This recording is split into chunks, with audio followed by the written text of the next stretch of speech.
A Suprema Corte deu um duro golpe no caso de interferência eleitoral do conselheiro especial Jack Smith contra o ex-presidente Donald Trump, decidindo ao longo de linhas partidárias que Trump tem ampla imunidade para atos realizados enquanto estava no cargo. Isso será referido a partir de agora como uma opinião histórica da Suprema Corte. Isso não é importante apenas para o caso criminal do presidente Trump.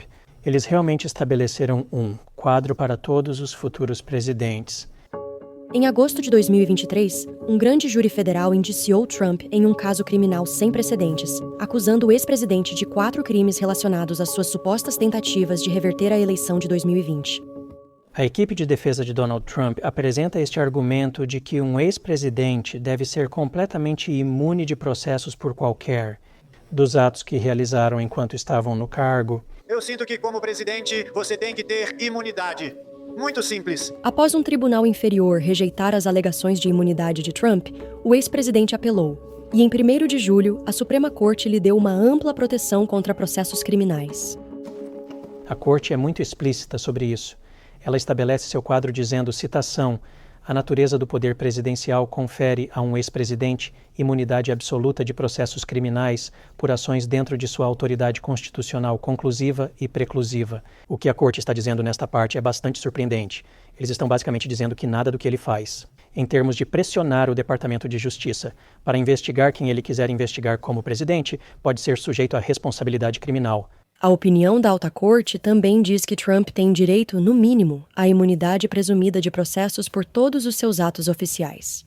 No entanto, um tribunal poderia determinar que alguma conduta, como um discurso de campanha ou arrecadação de fundos, constitui um ato não oficial. A Suprema Corte diz, citação, o presidente não goza de imunidade para seus atos não oficiais, e nem tudo que o presidente faz é oficial, fim de citação. Então, uma grande questão aqui é, quando o presidente Trump estava agindo em sua capacidade oficial como presidente dos Estados Unidos, versus quando ele estava agindo como candidato à reeleição. Nós nunca vamos ceder, isso não acontece. Você não cede quando há roubo envolvido. Quando o presidente Trump faz seu discurso no Mirror Ellipse em 6 de janeiro e sugere a seus apoiadores que vão ao Capitólio, ele está falando como candidato político. Ou ele está falando como presidente. A opinião majoritária não nos diz qual. Eles dão ao Tribunal Inferior alguma citação, orientação, mas isso será uma determinação chave para saber se isso pode até mesmo fazer parte das alegações, até mesmo parte das evidências que poderiam ser usadas no julgamento. Os 3 juízes liberais da Corte mal conseguiram conter sua indignação. Os dissidentes disseram que a opinião majoritária faz uma zombaria do princípio fundamental de nossa Constituição e sistema de governo de que nenhum homem está acima da lei. Tendo ganho da corte quase tudo que poderia ter esperado, Trump celebrou em um post no Truth Social, escrevendo grande vitória para nossa Constituição e democracia. O presidente Biden chamou a decisão da corte de um terrível desserviço ao povo desta nação. A decisão de hoje, quase certamente, significa que não há praticamente limites para o que um presidente pode fazer. Isso aí é um princípio fundamentalmente novo e é um precedente perigoso.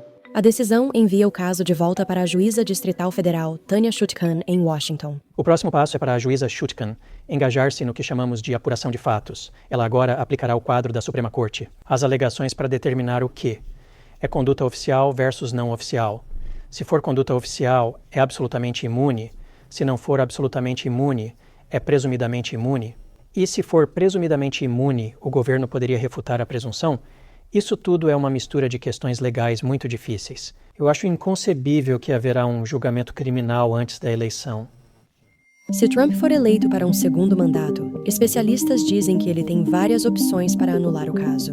O presidente Trump seria o chefe do ramo executivo do Departamento de Justiça. Ele poderia ordenar que o Departamento de Justiça simplesmente recuasse. Ele poderia dizer no primeiro dia, eu determinei que isso foi uma caça às bruxas. O presidente Trump poderia potencialmente tentar emitir um autoindulto, embora isso seja mais controverso, e até mesmo o Departamento de Justiça no passado distante disse que um presidente não pode se perdoar.